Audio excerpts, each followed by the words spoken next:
In the book of Exodus, God gave them the plan of a tabernacle when they were traveling from Egypt to the promised land. और आप देखेंगे कि जब आप पुराने नियम को पढ़ते हैं उस समय परमेश्वर ने अपने बच्चों को एक प्लान दिया था जो एक तंबू बनाने का था। And that tabernacle has significantly three portions. और जो वहां पर तंबू है उसमें 3 हिस्से हैं। The outer court is open, जो आउटर कोर्ट है, जो बाहरी हिस्सा है, but it is always curtained on all sides. और उसके इर्द गिर्द सारे हर एक कोने में जो है वो पर्दा लगा But है। it doesn't have a roof because you can see the sky standing in the outer court. और आप वहां पर देखेंगे, अगर आप ऊपर की ओर देखेंगे तो वहां पर कोई छत नहीं है, आप आसमान को खुला देख सकते But हैं। when you come inside, there is a inner tabernacle, और जब आप तंबू के अंदर आते हैं उसके आने के प्रताप आपको एक अंदर और खास जगह it मिलेगी has got the roof as well. और उसमें एक छत भी है। It is a closed part of the tabernacle. और वो जो हिस्सा तंबू का है वो एक बंद हिस्सा है। In it, there are two sections again. और वहां पर 2 हिस्सों में वो बटा हुआ है। The first part is called the holy place. और जो पहला हिस्सा उसे कहते हैं पवित्र जगह। So first is the outer court. सबसे पहला है बाहरी हिस्सा। But when you enter into the roofed area, और जब हम उसके जो बाहरला एरिया उसके अंदर जब हम जाते हैं तब हम छत के नीचे आ the जाते first हैं। part is called the holy place. और जो पहला हिस्सा हम दाखिल होते हैं उसे कहते हैं पवित्र स्थान। But then there is a thick curtain which separates the holy place from the most holy place. और वहां पर एक और बड़ा पर्दा होता है जो पवित्र स्थान को पवित्र से भी पवित्र स्थान से अलग करता है। And if you look at the outer court, अगर आप देखेंगे जो बाहरी हिस्सा है, there are two pieces of furniture or equipment there. और वहां पर 2 तरीके के औजार रखे हैं। Number one is an altar. और वहां पर जो पहला है वो एक ऑल्टर है। When you come to the tabernacle, what you first see is an altar. और जब आप तंबू में आएंगे चीज जो आपको दिखेगी वो है एक alter. Altar is the place on which the sacrifice is being done. और ऑल्टर वो वैसा स्थान है जहां पर जो भी सैक्रिफाइस होते हैं, जो भी भेंटें हैं वो वहां पर चढ़ाई जाती When हैं। the people are filled with consciousness of their sin, और जब लोग अपने आप में जो पाप से भरे हैं, they will bring an animal to the sanctuary.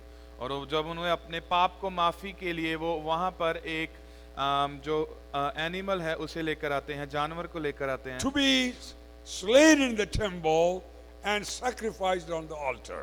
ताकि वहां पर जो वो जानवर को लेकर आते हैं उसकी बलि चढ़ाई जाए। And their thinking is that by the blood of the lamb, their sins will be forgiven. और वो ये सोचते हैं कि अगर वो बकरे के लहू से इंसान के जो पाप हैं वो उन्हें क्षमा मिल जाएगी। So as soon as they enter, what they see is the altar. और जब वो वहां पर जाते हैं सबसे पहली चीज जो देखते हैं वहां पर वो है alter. But when they take the next step forward, और जब वो आगे जाते हैं उससे there we can see a big laver. That means a big vessel filled with water. और वहां पर हम एक कटोरा बड़ा देखते हैं जिसमें पानी भरा हुआ है That is to wash. और वो धोने के लिए है।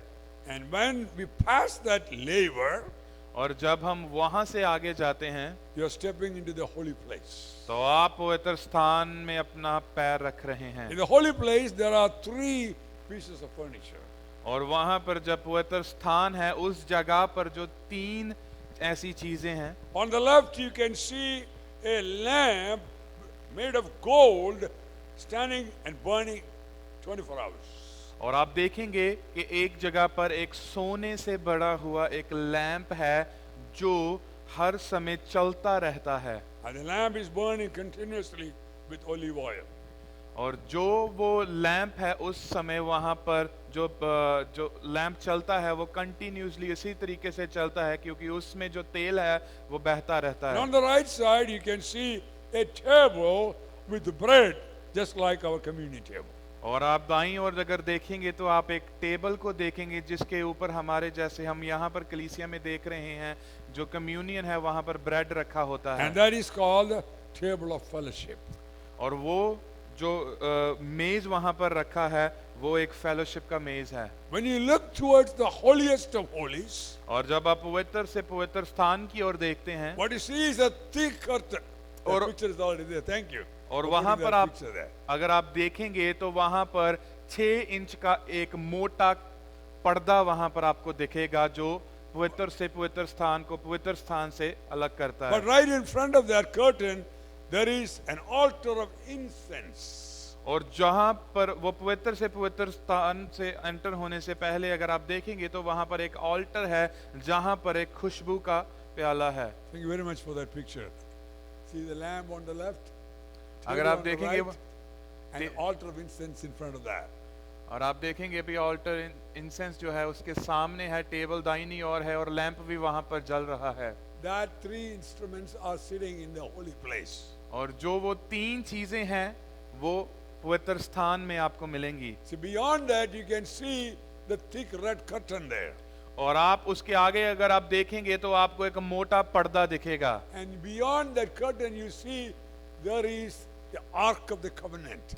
और अगर आप आगे देखेंगे तो आप नाम का जो कवेनेंट का आर्क है वो आपको दिखेगा। The Ark of the Covenant is a box made with acacia wood, but completely covered with gold. अगर आप देखेंगे वो आर्क ऑफ कवेनेंट है, वो लकड़ी से बनाया जाता है पर वो उसके इर्द गिर्द जो है वो सोना लगा हुआ है। This is the blueprint of our worship. और ये ही जो हम आराधना करते हैं उसका एक ब्लूप्रिंट है। So once a year, the high priest will sacrifice an animal for his own sin and the sin of the people. और साल में जो उच्च प्रीस्ट होता है, हाई प्रीस्ट होता है, वो साल में अपने पापों के लिए और लोगों के पापों के लिए एक बलि चढ़ाता है। And then he takes the blood of that lamb. और वो उस लहू को लेकर, Can you leave that on for a moment? Yeah. Go back to the previous one. That's right. Then he will go inside the holy place, अगर जब हम देखते हैं पवित्र स्थान के अंदर, and they will touch blood on all those instruments there, और वहां पर जो लहू है वो हर एक चीज को लगाया जाता है। and then very carefully he will go through the curtain through the holiest of holies. और बहुत ही ध्यान से जो वो हाई प्रीस्ट होता है वो पवित्र से पवित्र स्थान के अंदर जाता है। When the high priest is going into the holiest of holies, और जब पवित्र से पवित्र स्थान में जब वो शाही पुरोहित जाता है, all the people will be standing in the outer court area waiting for the high priest to come out. और जब वो अंदर जाता है सो जो लोग हैं वो बाहरी आउटर कोर्ट में उस प्रीस्ट का इंतजार कर रहे हैं कि वो वापस आएगा। Nobody is allowed to go into the holiest of holies except the high priest on a special day. और उच्च पुरोहित के अलावा कोई भी वहां पर जा नहीं सकता, किसी को भी वहां पर जाने की मनाही है। Then all the people are waiting there. और बहुत लोग जो हैं वो बाहरी पक्ष में उस चीज का इंतजार कर रहे हैं। And what are they waiting for? और किस चीज का इंतजार कर रहे They're हैं? waiting for the high priest to come हाँ, out. वो उच्च पुरोहित का इंतजार कर रहे हैं। While they are inside, while the high priest is inside the holiest of holies, जितनी देर तक वो उच्च पुरोहित पवित्र से पवित्र स्थान के अंदर है he's interceding for the people. और लोग वहां पर उसका इंतजार कर रहे He's हैं, praying, God, have mercy upon the people. और लोगों के लिए दुआ कर रहा है अपने घुटने के ऊपर। Forgive their sins. वो कह रहा है कि प्रभु इनके पापों को माफ कर। And he is standing as the intercessor before God. और वो परमेश्वर के आगे उनके बीच वाला होकर वहां पर खड़ा है, Because these people are not allowed to go inside. क्योंकि ये लोगों को मनाही है, वो अंदर नहीं जा सकते, There is a curtain of separation क्योंकि वहां पर एक पर्दा है जो उन्हें अलग करता that है। doesn't allow you to go through. वो उसके अंदर जाने की उन्हें मनाही है। But the high priest, after interceding for the people, he will come out. और लोगों के लिए दुआ करने के बाद जो उच्च पुरोहित है वो वापस आता है, And all the people will wait for him. और सारे लोग उसका इंतजार करते हैं। If you go to the Orthodox churches uh, in various parts of the world, or your Catholic church, when the priest comes out, people will come to receive like that. और अगर आप देखेंगे ऑर्थोडॉक्स चर्च को या शायद Catholic church को, दुनिया के इर्द गिर्द आप देखेंगे कि पुरोहित आता है तो लोग उसके आगे हाथ उठाकर आगे उसके So खड़े हो जाते it will be हैं। like that. Can you put your hand like this? The high priest will come with a hand like that, और जो ऊंची पुरोहित है वो ऐसे आता है and high priest will pour in your hand, और वो आपके हाथ में उस दया को देगा, and people will receive that, and then they leave. और जो लोग हैं उसे लेंगे और वहां से He जाएंगे, is bringing blessings from the inner sanctuary. और वो लेकर आता है अंदर से, He is bringing forgiveness from the inner sanctuary. और वो माफी लेकर आता है अंदर से। See, this is the picture of the tabernacle. आप देख सकते हैं कि ये तंबू की जो एक पिक्चर है। See, you saw that previous picture. You saw the altar of incense. और आपने ये जो पिक्चर आपके आगे दिख रही है, आपने यहाँ पर देखा था एक ऑल्टर जिसमें से एक महक निकलती है, There they praise. और वहां पर वो दुआएं और आराधना करते हैं, With praise and worship, enter in. और आराधना और दुआ के साथ वो अंदर जाते हैं। I gave you this brief description to make an understanding of the format of our worship also. और मैंने आपको ये पिक्चर इसीलिए दी है कि ताकि आपको समझ लग जाए जो आराधना है वो कैसे असल में होती है। What is the picture on the tabernacle और जो वो तंबू की जो वो पिक्चर है, is the redemptive plan of God. वो ही परमेश्वर का हमें बचाने का एक नजरिया है। I don't know whether I said last time or not, कि अगर मैंने पिछली बार ये कहा कि नहीं, but it is good to know the tabernacle in Punjabi or Hindi they call it tambu. अगर आपको शायद पता नहीं होगा, जो टैबरनैकल है उसे हम हिंदी और पंजाबी में तंबू बोलते हैं, And in English they call it tabernacle. और इंग्लिश में उसे टैबरनैकल बोलते हैं। But in my mother tongue, Malayalam, और मलयालम मेरी खुद की, when they translated that, they translated with a particular name called Sama Agamana Kudara. सो जब उन्होंने ट्रांसलेट किया तो उन्होंने कहा समना आगमन Kudara. कुड़न। Kudara means tambu. कुरर मीन्स, उसका मतलब है तंबू। So they added two more words there. और उन्होंने दो ज्यादा शब्द भी लगा दिए वहां पर, Sama Agamana. समा आगमन। That makes it all the difference to और understand. वो So that is called a place where two people meet equally. और वो ऐसा जगह है जहां पर दो लोग इकट्ठे मिलते हैं। So tabernacle is a place where two people meet equally. और जो तंबू है वो ऐसा हिस्सा है जहां पर दो लोग एक समान मिलते हैं। Well, if you say I'm going to meet God there, God and me are not equal. अगर आप कहेंगे कि मैं वहां पर परमेश्वर को मिलूंगा, परमेश्वर और मैं एक समान नहीं है, But then where does God and man equally meet? और कहां पर है जब परमेश्वर और जो प्रभु और इंसान है वो इकट्ठे होकर मिलते That's a हैं। good understanding here to keep. It is none but Jesus Christ. और ये सबसे बहुमूल्य की बात है कि वो कोई और नहीं, सिर्फ परमेश्वर यीशु है। Jesus is 100% man. परमेश्वर यीशु मसीह 100% तरीके से इंसान है, And Jesus Christ is 100% God. और परमेश्वर यीशु 100% खुदा भी है। So they equally meet. तो वो एक मान्य में मिलते So हैं। where does humanity and divinity meet equally? और वहां पर जो इंसानियत है और परमेश्वर की जो शान है वो इकट्ठे मिलती है। That's in Jesus Christ. वो कहां पर है? वो प्रभु यीशु में है। So we know the tabernacle is the clearest picture of none but Jesus Christ. हम देखते हैं कि जो ये पिक्चर है तंबू की, ये कोई और कुछ और नहीं, ये सिर्फ प्रभु यीशु की एक पिक्चर है। Yeah, again coming into the context of our worship, और जब हम आराधना के मान्य बात करते हैं, we do all worship unto God. हम सारी आराधना प्रभु के लिए करते हैं। When you come into the sanctuary, first what we see is the altar. और जब हम कलीसिया में आते हैं सबसे पहले हम जो देखते हैं वो ऑल्टर है। When you enter into the worship, we understand that there is an altar that is nothing but the Christ crucified. और जब हम आराधना में डूब जाते हैं, जब आराधना हम शुरू करते हैं, फिर हमें पता लगता है कि जो वो परमेश्वर की So हुजूरी when का you हिस्सा है। enter in, our mind should meditate on the death of Christ on the cross. और जब हम आराधना में जाते हैं तब हमारा मन परमेश्वर यीशु के ने जो सलीब के ऊपर अपने आप को दे दिया उसके ऊपर जाना It चाहिए। is the death of Christ that enabled us to enter in. और वो परमेश्वर यीशु का मर जाना था जिसने हमें यहाँ पर आने की एक बल दी। And then we can see the big laver filled with water. और आगे जाकर हम देखते हैं कि एक बहुत ही बड़ी चीज है जो पानी से भरी है।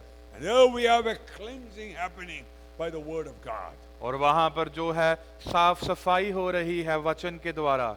And then we enter in, और जब हम आगे जाते हैं we have fellowship of the saints. और हम जो है वहां पर लोगों के साथ मिलकर आराधना In our करते हैं। worship, we need to have a perfect fellowship of unity in love. Hallelujah. जब हम आराधना करते हैं तो हमें ये चाहिए कि हम जो मिलकर एक मन में आकर एक यूनिटी में आकर उस आराधना को करें। And then there is this lamb which signifies the prayer that we raise unto the Lord. और जो वहां पर लैंप है वो हमारी दुआओं को रिप्रेजेंट करता है जो हम प्रभु को देते हैं। And then we see the altar of incense. और फिर उसके बाद हम ऑल्टर ऑफ इंसेंस जो खुशबू का है उसे देखते हैं We all praise Him. और हम सभी उसकी आराधना कर रहे हैं Give glory and adoration to Jesus Christ. और हम सारी महिमा उस प्रभु यीशु को दे रहे हैं। Then He is pleased. और फिर वो खुश होता है। And then what happens? उसके बाद क्या होता है? Then the high priest comes to give the blessing. तो फिर उच्च पुरोहित आता है बरकत देने के लिए। So when the high priest comes out, where is he looking to? और जब उच्च पुरोहित बाहर आता है तो किस ओर देखता है? They're looking to the people. और वो लोगों की ओर देख रहा है। So in our service, और हमारी जो यहाँ पर सभा है the ministry of the word is towards the people. और जो हम वचन का प्रचार करते हैं वो लोगों की ओर देखकर करते हैं। It is God's word for you. और यह परमेश्वर का वचन है जो आपके लिए है। When God's word is preached, जब परमेश्वर का कलाम जो बोला जाता है we're not doing unto God, हम परमेश्वर के लिए नहीं कर रहे हैं, but we are allowing God to speak through us to you. पर हम ये परमेश्वर को आज्ञा दे रहे हैं कि वो हमारे से होकर आपके साथ बात कर सके। So when you come to the temple of the Lord, you sing and praise, but what is the ultimate aim?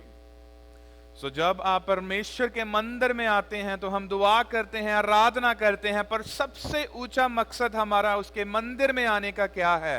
I want to listen to God. कि मैं परमेश्वर को सुनना चाहता हूँ। More than the 1,000 words that we can speak here, कि जितने भी हजारों शब्द हम यहाँ पर बोल दें, what is important is one word from God.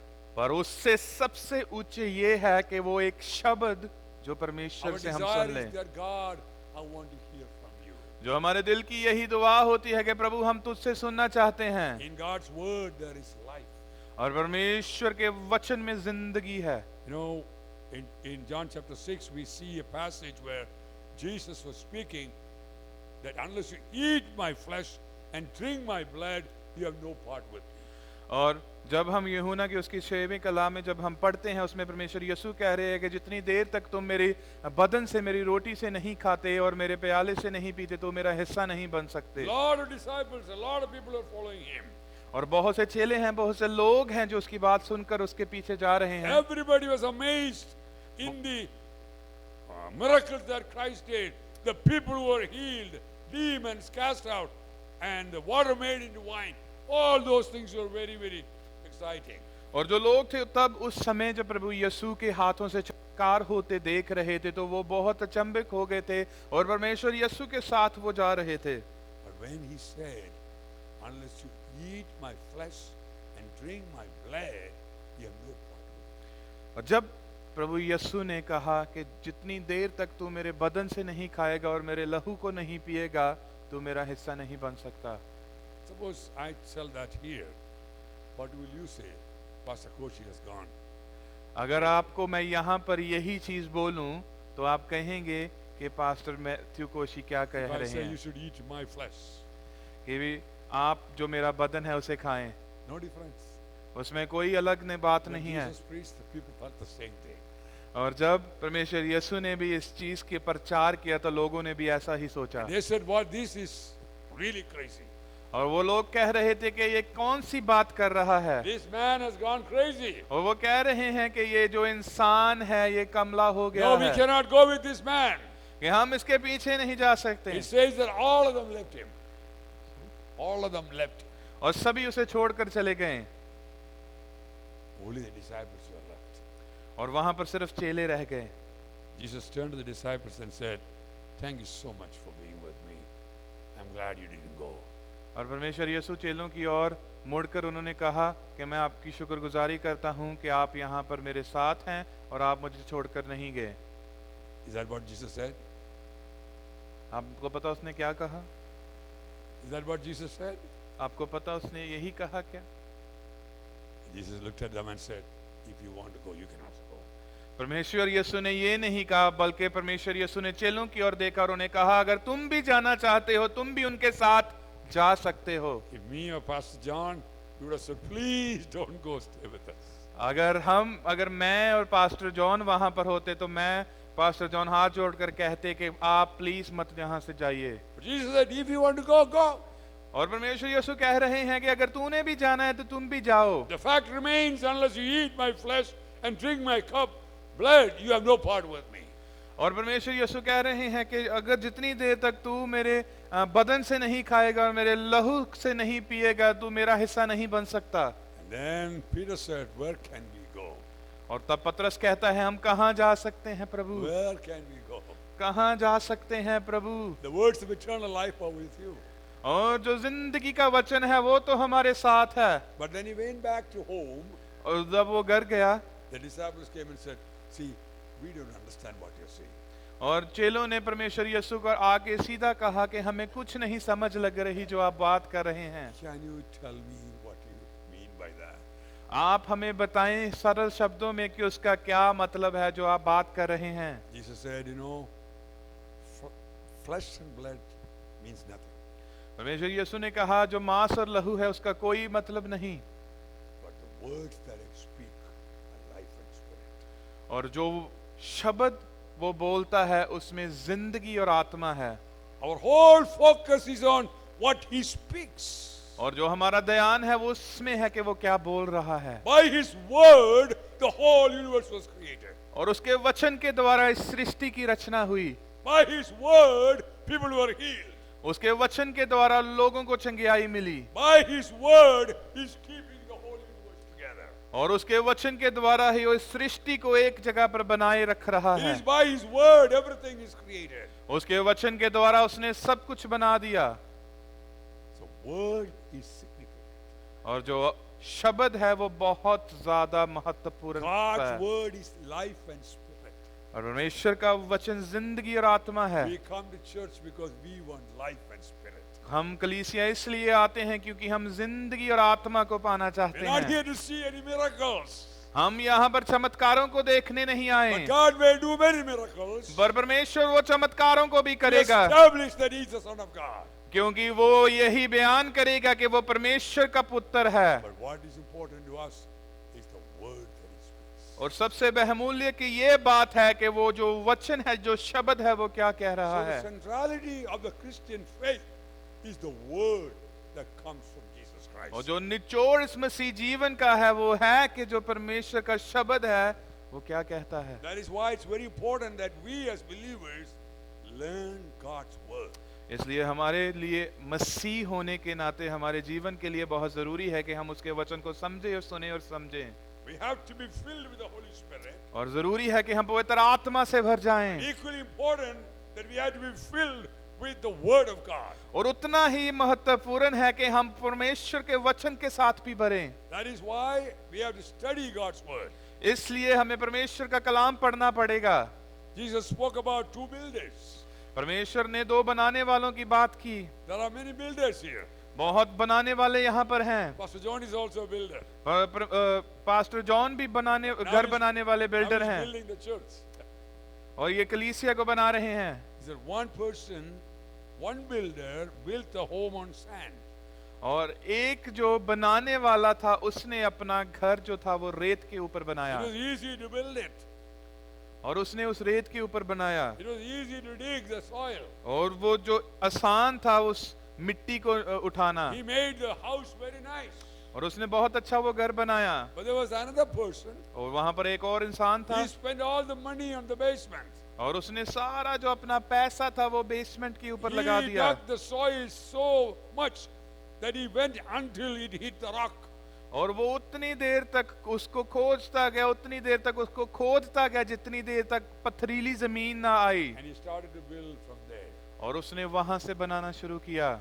Both houses are standing there. वो दोनों घर वहां पर खड़े हैं। One is a big and beautiful, और built एक- very fast. एक सुंदर है, बहुत अच्छा लगने वाला है, बहुत जल्दी में वो बनाया गया। The other one was a little smaller, but it was still standing there. और दूसरा था वो छोटा था पर वहां पर खड़ा था। But then the wind came, और वहां पर तूफान आया the flood came. और वहां पर तूफान आया It shook both homes. और दोनों घर जो थे वो हिल गए But the one that was built on the sand fell down. और जो वो एक घर था जो रेत के ऊपर बनाया गया वो पहले गिर गया But the one that was built on the rock stayed. और जो वो घर जो रॉक जो पत्थर के ऊपर बनाया गया वो खड़ा रहा। And Jesus said, और प्रभु यीशु ने कहा those who listen to my word and build according to my word is that man who built the home on the rock. परमेश्वर यीशु ने कहा जो मेरे वचन को सुनते हैं और वचन सुनकर उसके ऊपर अपने आप को खड़ा करते हैं वो उस इंसान के माने हैं जिसने अपना घर पथरीली जमीन के ऊपर बनाया। So let's turn to God's word. आए हम परमेश्वर के कलाम को देखें I want to start a series on the book of Romans. और मैं रोमियो की किताब के ऊपर ये सीरीज शुरू करना चाहता I हूँ will give you some introduction through a couple of messages which I may give when I come here. और But जितनी then bar we will continue with the study later. और जितनी बार भी मैं यहाँ पर आऊँगा मैं अपने मैसेजेस के द्वारा आपको उसके बारे में बताऊंगा और फिर हम ये रोमियो की जो किताब की एक सीरीज है इसे आगे कंटिन्यू करेंगे। Let us read Romans chapter 1 verses 1 to 4. आए हम इकट्ठे पढ़ते हैं रोमियो की किताब उसका पहला अध्याय वचन नंबर पहला। Romans chapter 1 starting at verse 1 to 4. Paul, a servant of Christ Jesus, called to be an apostle and set apart for the gospel of God. The gospel he promised beforehand.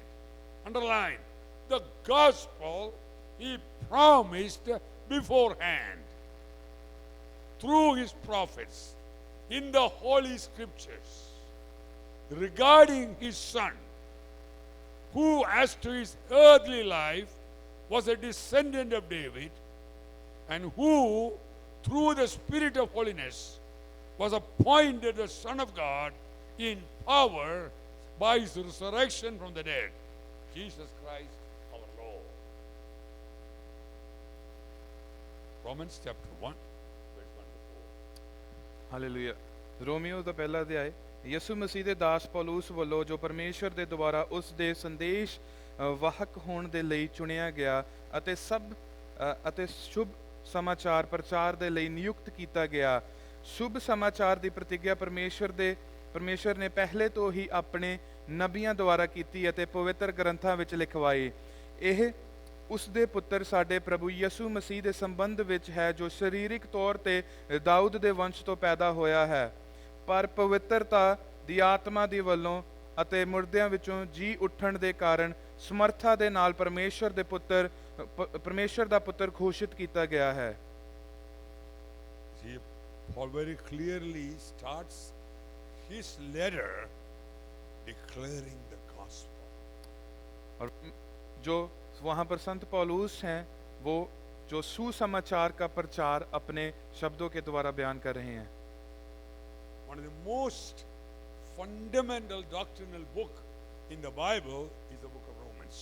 और जो सबसे ज्यादा doctrine के ऊपर जो एक book Bible में है वो रोमियो की किताब है। And Paul at the very beginning said, Paul, an apostle called by God.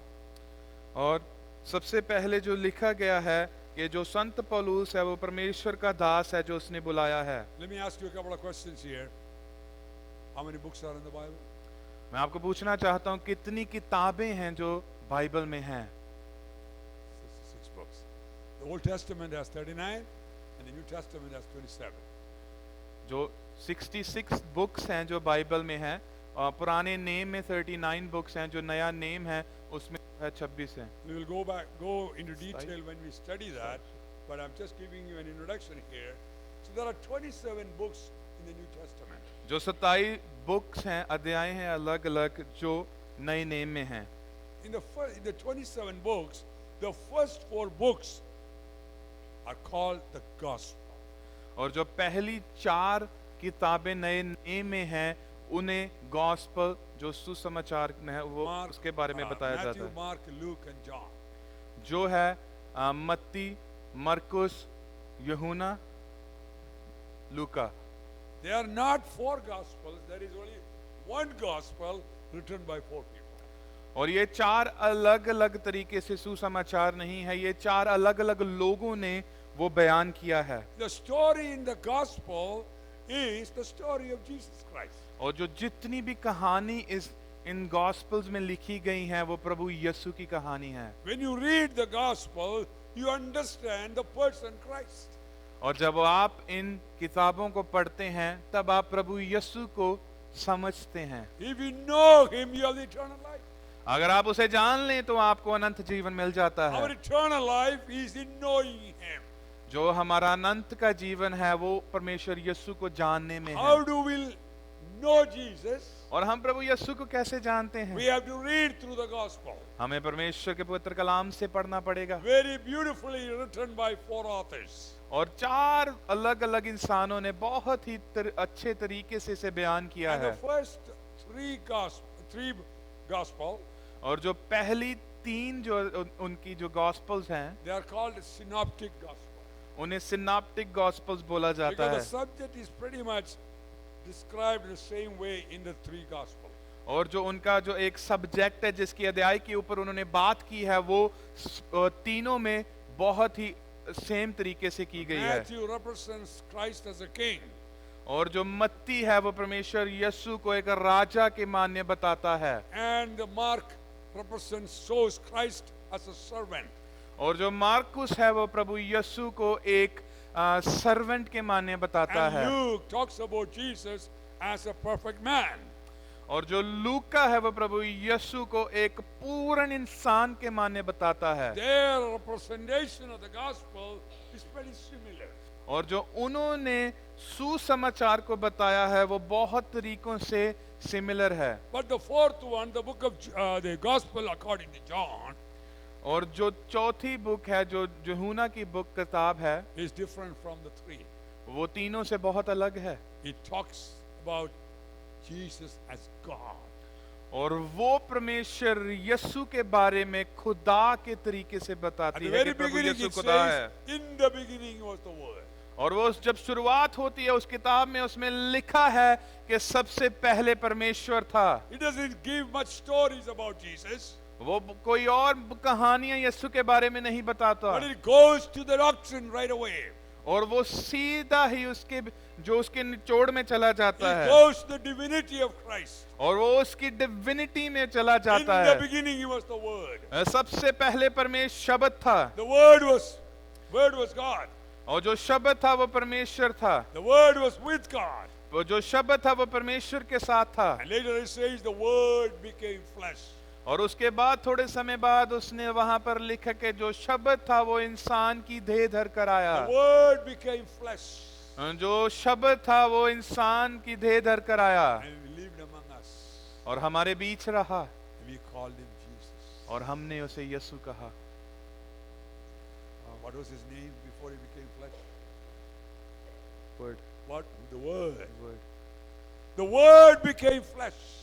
जो शब्द था वो इंसान बन गया, We called him Jesus. और हमने उसे यीशु कहा। Jesus is God himself. जो यीशु है वो परमेश्वर है।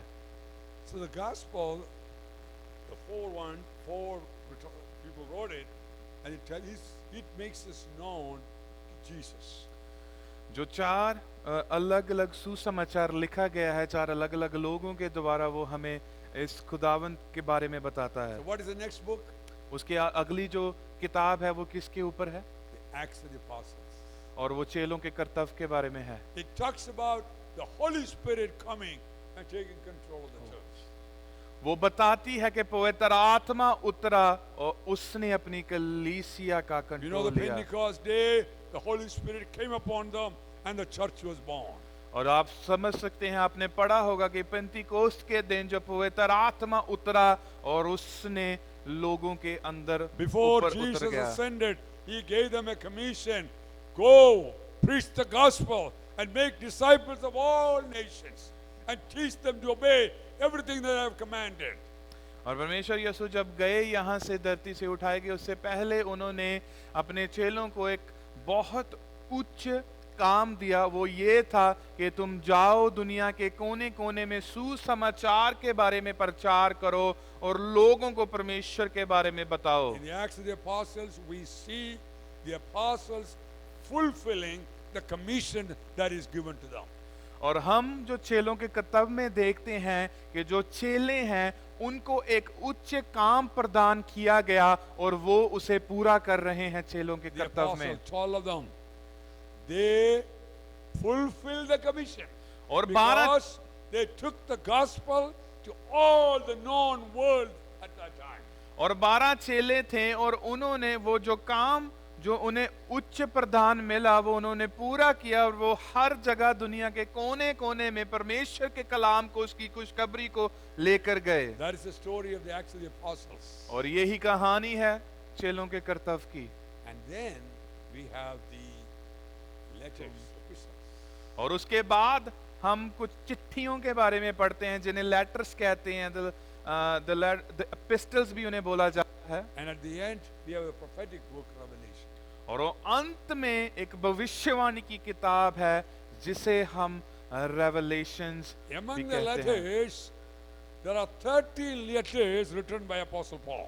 और जब हम इन चिट्ठियों, इन पत्रों के बारे में बात करते हैं, उनमें से 13 पत्र जो हैं जो संत पौलुस ने लिखे हैं। The most part of the New Testament is written by Apostle Paul.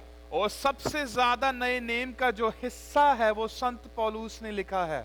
And the most prominent letter of doctrine that Apostle Paul wrote is the book of Romans. और सबसे ऊंची जो समझने वाली बात है जो डॉक्ट्रिन के ऊपर लिखी गई है वो रोमियो की किताब है। First, this letter to the Romans represents a full expression of apostolic theology. और जो ये पत्र जो रोमियो की कलीसिया को लिखा गया वो पूरे तरीके से एक अपोस्टलिक जो वर्ताव था उसके बारे में बताती है। And secondly, he wrote it so that the believers will be established in the faith. और दूसरी बात ये है उसने ये पत्र इसके लिए लिखा ताकि जो लोग थे वो विश्वास में बनाए जा You सके। all have heard the gospel. और जिन्होंने वचन को सुना, And God chose you, God opened your heart. परमेश्वर ने आपका दिल खोला You're the most blessed people. और आप सबसे बरकत से भरे लोग हैं। It is not that you chose him, he chose you. ये आपने खुदावंत को नहीं चुना, परमेश्वर ने आपको चुना है। There is no greater blessing that you can get in this world than having the opportunity to receive the gospel. और इससे बड़ी बात दुनिया में कोई नहीं है कि परमेश्वर के पवित्र कलाम को हम पाते हैं। But it's very important that we are established in the gospel. पर ये बहुत जरूरी है कि जो हम पाते हैं वो पवित्र वचन से हो। In the book of Jude, we read like this. और जूदा की किताब में जो हम जो जूड की बुक में हम पढ़ते हैं, Contend for the faith that was once given to you. ये उस विश्वास के ऊपर बने रहें जो आपको मिला था। Contend for the faith that was given to you once. और उस विश्वास के मान्य है जो आपको मिला है। That faith is given to you only once. और जो विश्वास है वो आपको एक बार दिया गया है। Just like a child is born inside a woman, here we can see the faith was born in you. और जैसे एक बेटा माँ के गर्भ में पैदा होता है वैसे विश्वास है जो आपके अंदर पैदा हुआ It है। is God who gave you that faith. और ये परमेश्वर है जिसने आपको ये विश्वास दिया है, That faith is the gift of God. और ये विश्वास वो तोहफा है जो प्रभु की ओर से है। We have a solemn responsibility और हमें बहुत जिम्मेवारियां हैं that faith is nurtured and kept well. कि जो विश्वास हमें मिला है हम उसकी देखभाल करें, वो विश्वास जो है हमारा आगे बढ़े। See how much a mother, once she conceives a child, how careful she is. Eat what she should and should not eat what she should not, so because she wants to make sure her baby is well. अगर आप देखेंगे एक माँ को जिसने शायद जन्म दिया हो, जो जन्म देने वाली हो, आप देखेंगे कि वो जो माँ है वो देखेगी बड़े ध्यान से कि वो क्या खा रही है, क्योंकि जो भी वो खाएगी वो उसके बच्चे को जाएगा। वो पूरी देखभाल से इन चीजों की टेक केयर करती है। So everything that we do, be always careful that it strengthens your faith and not destroys it. जो भी हम करते हैं हम पूरे ध्यान से करें ताकि ये हमारे विश्वास को तोड़े ना, बल्कि ये हमारे विश्वास को That बढ़ाए, faith is given to you once. क्योंकि वो विश्वास आपको एक बार मिला है। Treasure उसे बढ़ाएं, it. It is sacred faith. और ये बहुत ही बहुमूल्य विश्वास है, And get established in your faith. और ये आपके विश्वास में बहुत बढ़ सकता है। God, Paul's intention in writing this letter to the Roman believers is that they will be established in the faith. और जो संत पौलुस हैं वो बड़े ही ध्यान से उन सोचों से लिख रहे हैं कि जो रोमियो की कलीसिया है वो विश्वास के ऊपर बढ़ सके। Paul wanted them to be well established in faith. और संत पौलुस चाहते हैं कि वो विश्वास में बड़े गहरे बने। His letter is a kind of syllabus of Paul's apostolic teaching. और जो वो उसने ये पत्र लिखा है रोमियो की कलीसिया को, वो एक तरीके का सिलेबस है जिसे वो पढ़कर वो दावन की अपोस्टल को जान सकें। Romans is a masterful presentation of God's plan of salvation for Jews and Gentiles. और वहाँ पर रोमियो में जो यहूदी लोग हैं, जो खुदावंद के बच्चे हैं, जो परमेश्वर जो जेंटाइल्स भी जिन्हें हम बोलते हैं, उनके लिए भी ये है। Is it getting a little too hard for you? क्या ये आपके लिए, Understand? क्या ये आप समझ सक रहे हैं? Very important. ये बहुत जरूरी है। Romans includes the most systematic presentation of theology found anywhere in the scripture. और जो रोमियो में थियोलॉजी की बात हुई है वो बहुत ही एक तरीके से लिखी गई है। It explains the meaning of the cross बहुत ही अच्छे तरीके से वो आपको क्रूस का मतलब बताएगी, in the believer's life.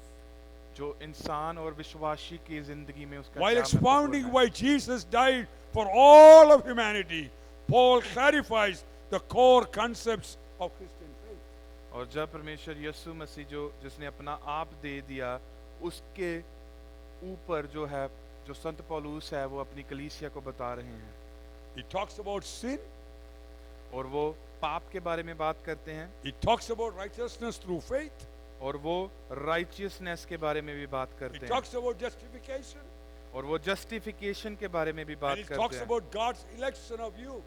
और वो इसके बारे में भी बात करते हैं कि परमेश्वर ने आपको चुना है। I always insist that the believer has to continuously read the book of Romans.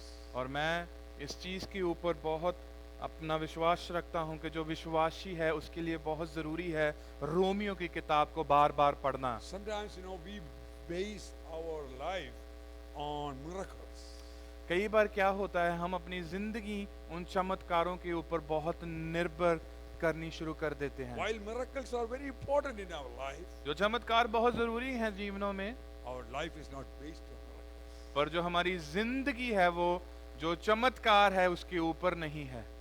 Our faith has strong emotion in it. जो हमारा विश्वास है उसमें बहुत तरीके के इमोशंस भी हैं। Or some people say that, oh, I feel the presence of God.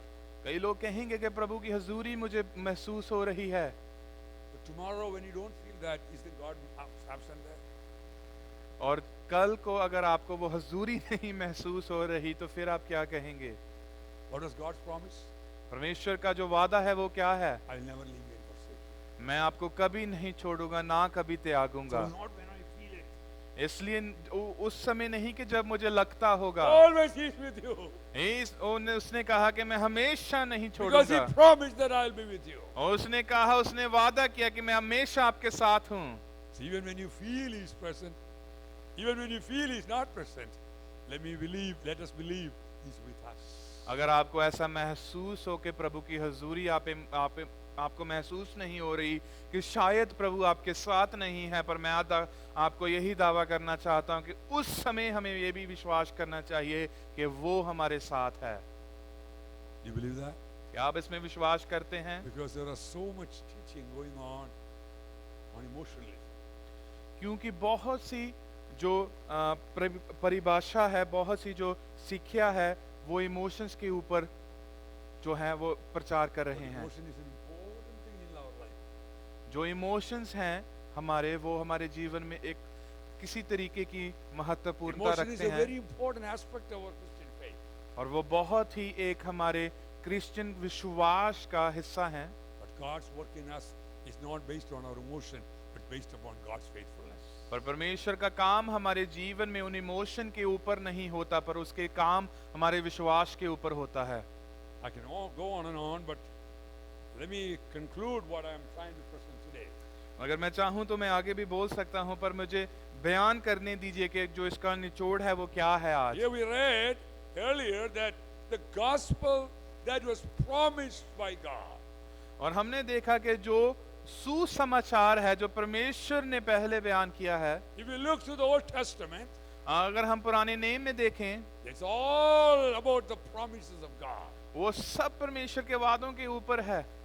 You know the story when Jesus was crucified, और वो कहानी जब हम देखते हैं कि जब परमेश्वर यीशु को उस क्रूस के ऊपर चढ़ाया गया, some of the disciples became very disappointed. और बहुत से चेले थे जिन्होंने अपने होश को खो दिया, Couple of them they were going back to their home in Emmaus. और वो खुद बहुत नाराज होकर, वो खुद बहुत टूट कर अपने घरों को वापस They जा were रहे so थे। discouraged. All their hopes vanished. वो टूट चुके थे, वो जिनकी भी उतनी जिन्हीं भी उनके पास आस थी, वो सभी उन्होंने खोली थी। Were they feeling goosebumps at that time?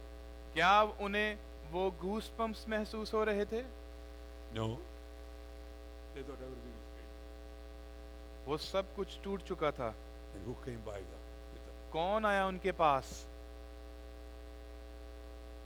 And they are traveling. Somebody came close to them. और जब वो जा रहे थे तो उनके पास कोई आया। What are you talking about? वो कह रहे हैं, आप किसके बारे में बात कर रहे हैं? Jesus. और वो यीशु था। In your time of disappointment, He's with you.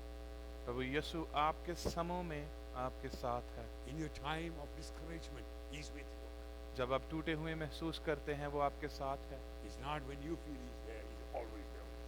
उस समय नहीं जब आपको लगता होगा कि वो हम आपके साथ है, वो हर समय आपके साथ है। Jesus came and asked them, what are you talking about? परमेश्वर यीशु उनके पास आया और उन दोनों से पूछा कि किसके बारे में They बात said, कर are you रहे the हैं? only one who did not know what happened in Jerusalem? और वो उनसे वो प्रभु यीशु से सवाल करें कि आपको पता नहीं है कि यरूशलेम में क्या हुआ? And He explained to them everything that was written in the Old Testament about Him. In the Moses, that is the first 5 books, then the prophets and the Psalms, wherever about Him, the promises given, He explained to them. और उस समय उसने उन्हों को बताया कि जो पुराने नेम में जिसके बारे में बात हुई, जिसके बारे में वादे हुए, वो खुद है। That night He stayed with them. और उस रात वो उनके साथ ठहरा, And when they opened the bread, और जब उन्होंने रोटी को खोला, suddenly His eyes opened. उनकी आंखें खुल गईं। Wow! The one who was walking with us was none but Jesus Christ Himself. और उन्हें पता लग गया कि जो हमारे साथ चल रहा था वो कोई और नहीं था पर प्रभु यीशु हैं। Let me remind you today, in every circumstance of your life, Jesus is with you. मुझे आपको याद दिलाने दीजिए कि जो भी आपकी जिंदगी के हालात हैं, प्रभु यीशु आपके साथ है। Because He loves you. वो आपको बहुत प्रेम करता है। You did not choose Him, He chose you. हमने उसे नहीं चुना, उसने हमें चुना है। He made the covenant with you. उसने हमारे साथ ये नेम बाना, He will always keep His covenant. और वो हमेशा अपने नेम को रखेगा, Our God is eternally faithful. क्योंकि जो परमेश्वर है वो आने वाले जीवन तक हमेशा वफादार है। There it was saying that the gospel was promised. वहाँ पर जो खुशखबरी थी उसके बारे में So उन्हें this वादा मिला। gospel was promised. तो यीशु समाचार के बारे में वादा मिला। Quickly, let us look through that promise and finish the message today. आए हम उस वादे में देखें और इस आज के प्रचार को यहीं पर खत्म करेंगे। After man sinned in the Garden of Eden, और जब इंसान ने उस अदन के गार्डन में पाप किया, it is not man who searched for God. It is God who came in search of man. और उस समय वो इंसान नहीं था जिसने प्रभु को खोजा था, उस समय वो प्रभु था जो वहां पर आया इंसान को Everything खोजते that हुए। we are is because of Him. और जो कुछ भी हम हैं वो उसके कारण ही हैं। Even before you were born, He chose you. अगर आपका जन्म भी नहीं हुआ था उसने आपको चुन लिया था। What a loving God we have. कितना प्रेम करने वाला प्रभु है हमारा। And in the Garden of Eden, God said, Genesis chapter 3 verse 15, and I will put enmity between you and the woman, and between your seed and her seed. He shall bruise your head, and you shall bruise his heel. Genesis chapter, I will put enmity between you and the woman. और मैं आप दोनों के बीच में वो डालूंगा। He's talking to the serpent. और वो उस सांप से बात कर रहा है। Between the seed of the woman and your seed there will be enmity. और जो औरत का जो सीड है, वो जो तेरा सीड है, उसके बीच में एक एनिमिटी होगी। He talks about the seed of the woman. और वो उस समय औरत के सीड के बारे में बात कर रहा है। And he will bruise the head of the serpent. और उसने उस जो सांप के सर को बताया, The serpent who deceived us. और जो सांप जिसने हमें पाया, Sin that cheated us. और जो वो पाप था जिसने सब कुछ किया, The promise is that the seed of the woman will trample the head of the serpent. और वहां पर वो वादा किया कि जो औरत का वो सीड था वही इस सांप का सिर कुचलेगा। That's the promise of the gospel. और यही इस गॉस्पल का एक So what is वादा है। gospel? गॉस्पल क्या है? The seed of the woman. जो वो औरत का एक सीड है, Seed of the woman. औरत का वो सीड है। We will see about that seed later. So और हम उस सीड के बारे में बाद में बात करेंगे। that is none but Jesus Christ. वो कोई और नहीं पर प्रभु यीशु The है। seed of the woman. वो है औरत का वो seed. And later we can also see it is a promise that God made to Abraham. और हम उसके बाद भी हम देखते हैं कि वो एक वादा है जो प्रभु ने अब्राहम से किया। That you can see Genesis chapter 22 verses 16 to 18. Genesis chapter 22 verse 16 to 18. And I swear by myself, declares the Lord, that because you have done this and have not withheld your son, your only son, I'll surely bless you and make your descendants as numerous as the stars in the sky and as the sand on the seashore. Your descendants will take possession of the cities of our enemies, and through your offspring all nations of the earth will be blessed. Genesis chapter 22, you can read verse 18. सो उसका 22 या 18 number वचन में लिखा है, तेरे वंश द्वारा ही सार दियां सब कौमां आशीष प्राप्त करनगियां क्योंकि तू मेरी आज्ञा दी पालनता कीती है। How many years before Christ came? कितने साल पहले प्रभु यीशु के आने से पहले? Thousands of years before that. हजारों साल प्रभु यीशु के आने से पहले And God called Abraham. प्रभु ने अब्राहम को He बुलाया। said, your seed. उसने कहा कि जो तेरा सीड है, First God said, पहले प्रभु ने कहा your children will be like stars in the sky. जो तेरे बच्चे हैं, जितने स्टार्स हैं आसमान में, सितारे हैं, They'll be उनके like माने sand होंगे। on the seashore. जितने कण इस रेत में हैं, I will bless them. मैं उन्हें बरकत दूंगा। But then he says, your seed. और उसके बाद उसने कहा कि तेरे वंश, Through the seed, your descendant, your singular descendant, the whole world will be blessed.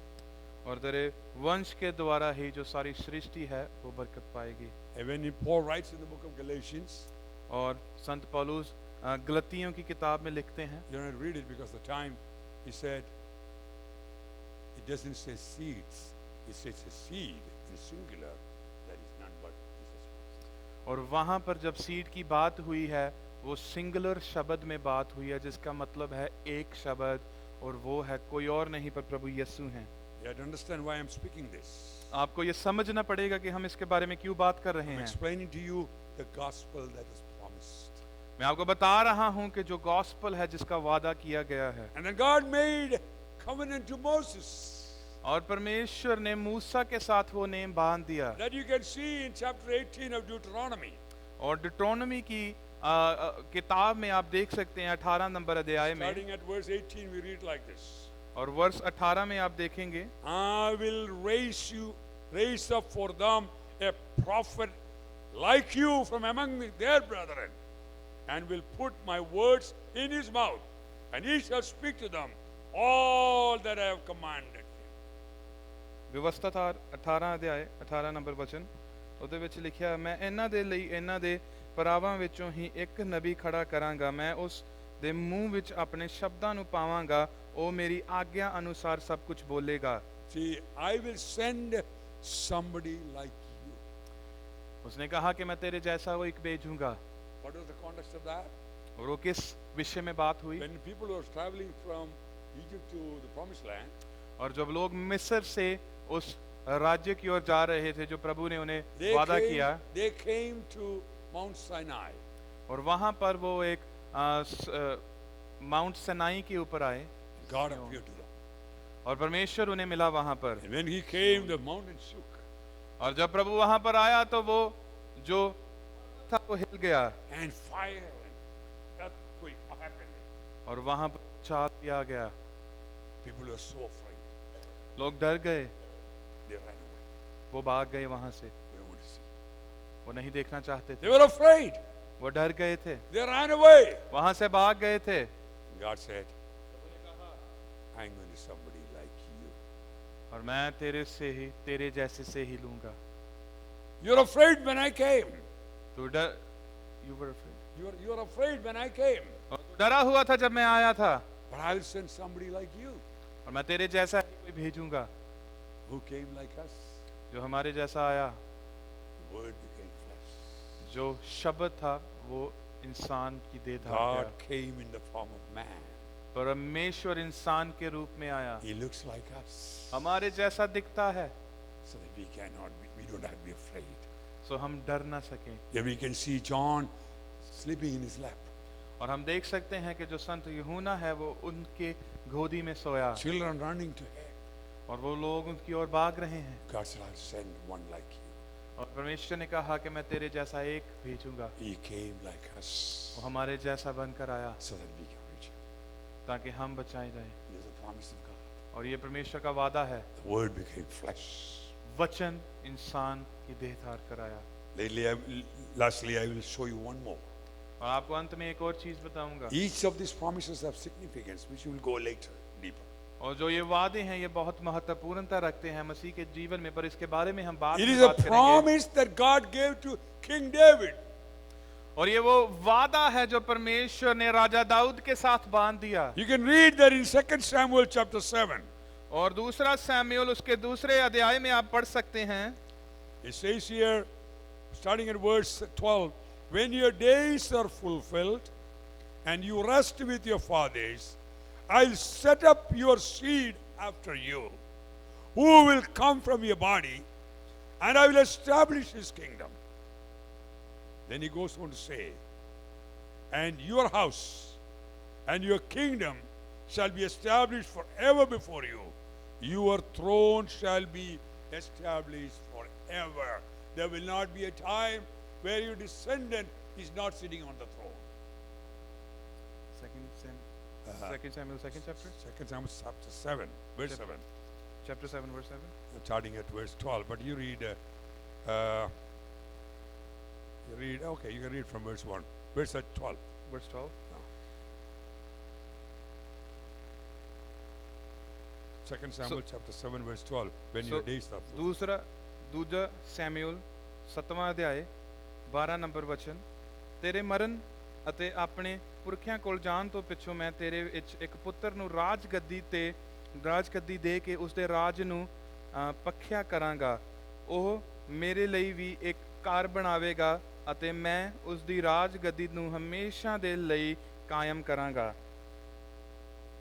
Amen. There will not be a time that your descendant is not sitting on that throne. और वो ऐसा समय नहीं होगा कि जब आपकी पुश्तों में से कोई वहां पर नहीं बैठेगा। Who is the one sitting ever on the throne? और वो कौन है जो हमेशा के लिए उस गद्दी पर बैठ गया? That is none but Jesus Christ, कोई और नहीं पर वो प्रभु यीशु है, the King of Kings and the Lord of Lords. और राजाओं का राजा और The प्रभुओं का gospel Prabhu. that was promised. और ये था जो परमेश्वर ने वादा किया। God does everything through promise. परमेश्वर हर चीजें अपने वादों के द्वारा करता है। And God made that promise to you. और परमेश्वर ने आपके साथ भी वो वादा Do you बांधा। believe the promise that God made to you will come to pass? क्या आप इसमें विश्वास करते हैं कि जो वादा प्रभु ने आपके साथ किया है वो पूरा होगा? Praise the Lord. Hallelujah. Our God is a God of promise. परमेश्वर जो हमारा है वो वादों का परमेश्वर है। The gospel as promised by the Father. और जो गॉस्पेल्स हैं वो परमेश्वर के वादा है। Apostle Paul at the very beginning of the Romans, he's saying, I am an apostle of the gospel which God has promised to us. और जब संत पौलुस इस पत्री को लिख रहे हैं वो अपने बारे में यही कहते हैं कि मैं परमेश्वर का एक अपोस्टल हूँ जो आपके जीवन में इस खुशखबरी को लेकर आया हूँ। In the flesh he was born as son of David और वो राजा दाऊद के घराने से पैदा हुआ, because he was born in Judah. वो यहूदा के देश में पैदा हुआ, But he was declared son of God by his resurrection. और वो परमेश्वर का बेटा मुर्दों में से जी उठने के बाद कहलाया। So what is the gospel? और जो खुशखबरी है वो क्या है? Jesus. यीशु मसीह, Jesus. यीशु नासरी। How beautifully Paul has written in the first 4 verses the whole gospel. और संत पौलुस ने जो 4 वचन में कितने अच्छे तरीके से इसे बयान किया है। And I want to tell you God has promised to you. और मैं आपको बताना चाहता हूँ जो परमेश्वर ने वादा बांधा है, When you receive Christ in your heart, जब प्रभु यीशु को आप अपने दिल में समा लेते all हैं, God's promises are for you. और जो जितने भी परमेश्वर के वादे हैं वो आपके जीवन के लिए हैं। Do not be afraid. Do not be afraid. और डरे ना, Do not be afraid of circumstances. डरना मत कि जो आपके हालात हैं, It is God who is defending you. और जो परमेश्वर है जिसका हाथ आपके ऊपर है, It is God who is your provider. परमेश्वर है जो आपको देने वाला है, God is your keeper. और परमेश्वर है जो आपको रखने वाला है। May the Lord bless you. Thank you. कि परमेश्वर आपको बरकत दे। Hallelujah.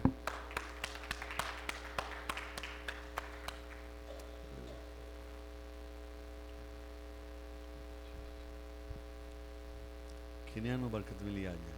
How many of you have received a blessing today?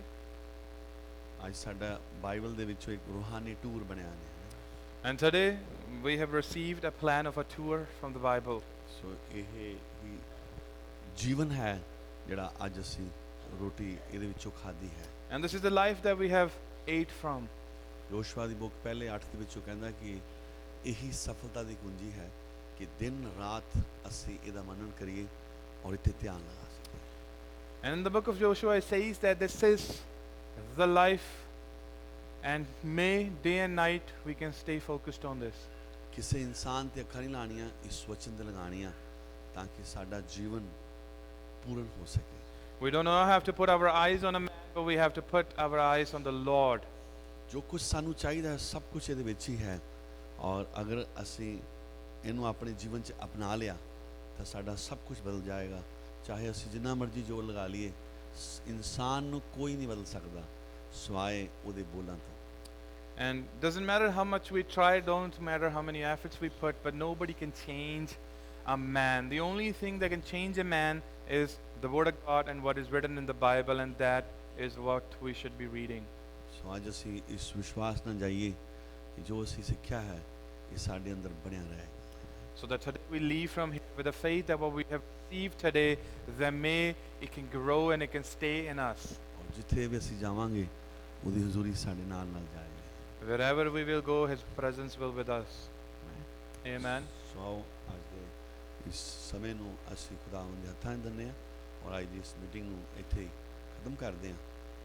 ਔਰ ਖੁਦਾਵੰਦ ਦੇ ਹੱਥ ਤੁਹਾਡੇ ਸਾਰਿਆਂ ਦੇ ਜੀਵਨ ਤੇ ਮੰਗਦੇ ਹਾਂ ਜਦੋਂ ਤੁਸੀਂ ਇਸ ਜਗ੍ਹਾ ਤੋਂ ਜਾਂਦੇ ਹੋ। Let us all close this service we have for today, and we will just pray that may the Lord's hand be upon you when you go from here, and may His grace shine upon you.